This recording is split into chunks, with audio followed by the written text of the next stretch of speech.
नमस्कार। ये महाभारत कथा पूरी तरह से वेदव्यास महाभारत के ऊपर आधारित है। यदि आप इसका निरंतर श्रवण करते रहना चाहते हैं तो इस चैनल को सब्सक्राइब जरूर कर लें और आगे आने वाली सभी पॉडकास्ट के नोटिफिकेशन के लिए बेल आइकन को भी जरूर से प्रेस कर दें। अब हम सुनेंगे सब पांडवों का जीवित होना, महाराज युधिष्ठिर का वर पाना तथा पांडवों का अज्ञातवास के लिए सब ब्राह्मणों से विदा होना। वैशंपायन जी कहते हैं, राजन, तब यक्ष के कहते ही सब पांडव खड़े हो गए तथा एक क्षण में ही उनकी सब भूख प्यास जाती रही। युधिष्ठिर ने पूछा, भगवान, आप कौन देवश्रेष्ठ हैं? आप यक्ष ही हैं? ऐसा तो मुझे मालूम नहीं होता। आप वशुओं में से हैं, रुद्रों में से अथवा मरुतों में से कोई तो नहीं है, अथवा स्वयं देवराज इंद्र ही हैं। मेरे ये भाई तो 100-100, हजार-हजार वीरों से युद्ध करने वाले हैं। ऐसा तो मैंने कोई योद्धा नहीं देखा जिसने इन सभी को रणभूमि में गिरा दिया हो। अब जीवित होने पर भी इनकी इंद्रियां सुख की नींद सोकर उठा हुआ के समान ही स्वस्थ दिखाई देती हैं। सो आप हमारे कोई सुहृद अथवा पिता हैं? यक्ष ने कहा, भरत श्रेष्ठ, मैं तुम्हारा पिता धर्मराज हूँ। तुम्हें देखने के लिए ही यहाँ आया हूँ। यश, सत्य, दम, शौच, मृदुता, लज्जा, अचंचलता, दान, तप और ब्रह्मचर्य, ये सब मेरे शरीर हैं तथा अहिंसा, समता, शांति, तप, शौच और अमत्सर, इन्हें तुम मेरा मार्ग समझो। तुम मुझे सदा ही प्रिय हो। यह बड़ी प्रसन्नता की बात है कि तुम्हारी सम, दम, उपरति, तितिक्षा और समाधान, इन 5 साधनों पर प्रीति है तथा तुमने भूख प्यास, शोक मोह और जरा मृत्यु, इन 6 दोषों को जीत लिया है। इनमें पहले 2 दोष आरंभ से ही रहते हैं, बीच के 2 तरुणावस्था आने पर होते हैं तथा अंतिम 2 दोष अंत समय पर आते हैं। तुम्हारा मंगल हो। मैं धर्म हूँ और तुम्हारा व्यवहार जानने की इच्छा से ही यहाँ आया हूँ। निष्पाप राजन, तुम्हारी समदृष्टि के कारण मैं तुम पर प्रसन्न हूँ। तुम अभिष्ट वर मांग लो। जो मेरे भक्त हैं उनकी कभी दुर्गति नहीं होती। युधिष्ठिर ने कहा, भगवान, पहला वर तो मैं यही मांगता हूँ कि जिस ब्राह्मण के अरणि सहित मंथन काष्ठ को मृग लेकर भाग गया है उसके अग्निहोत्र का लोप न हो।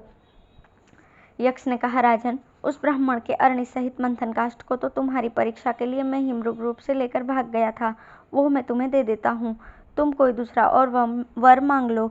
युधिष्ठिर बोले, हम 12 वर्ष तक वन में रहें और अब 13वां वर्ष आ लगा है, अतः ऐसा वर दीजिए कि इससे हमें कोई पहचान न सके। यह सुनकर भगवान धर्म ने कहा, मैंने तुम्हें यह वर दिया, यद्यपि तुम पृथ्वी पर अपने इसी रूप से विचरोगे तो भी तुम्हें कोई नहीं पहचान सकेगा तथा तुम में से जो जैसा चाहेगा वो वैसा वैसा ही रूप धारण कर सकेगा। इसके सिवा तुम एक तीसरा वर भी मांग लो। राजन, तुम मेरे पुत्र हो और विदुर भी मेरे अंश से ही जन्मे हैं, अतः मेरी दृष्टि तुम दोनों में ही समान हो। युधिष्ठिर ने कहा, भगवान, आप सनातन देवाधिदेव हैं। आज साक्षात आपके ही दर्शन हुए, इससे लिए अब मेरे लिए दुर्लभ क्या है? तो भी आप मुझे जो वर देंगे वो मैं सिर आंखों पर लूँगा। मुझे ऐसा कोई वर दीजिए कि मैं लोभ, मोह और क्रोध को जीत सकूं तथा तप, दान और सत्य में सर्वदा मेरे मन की प्रवृत्ति रहे। धर्मराज ने कहा, पांडुपुत्र, इन गुणों से तो तुम स्वभाव से ही संपन्न हो। आगे भी तुम्हारे कथन अनुसार तुम में ये सब धर्म बने रहे। वैशंपायन जी कहते हैं, ऐसा कहकर भगवान धर्मांतर ध्यान हो गए तथा सब पांडव साथ साथ आश्रम में लौट आए। वहां आकर उन्होंने तपस्वी ब्राह्मण को उसकी अरणी दे दी।